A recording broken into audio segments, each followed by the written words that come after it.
Hey everyone, welcome back to the Hot Wheels Garage. Today we're opening the Tesla Model X from the Factory Fresh series. This was a brand new casting for 2017 and it was released twice, once in white and once in this metallic red maroon color. It's not really maroon, is it? What would you call it? Let me know what you think this color is in the comments down below. Actually, Factory Fresh is one of my preferred series because they seem to give a lot more detail to the car when it comes to the headlight and tail light stamps, as well as the car company symbols. If you look closely, you can see the T for Tesla on the front and the rear of the car, so that's a pretty nice little touch. It's got those huge wheels on this Model X as well, which is pretty standard on the production model.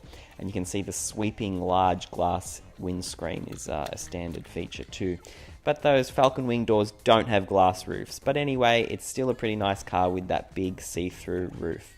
Alright, comments down below, thumbs up, but most importantly, don't forget to subscribe so you don't miss what's up next in the Hot Wheels Garage. Thanks everyone!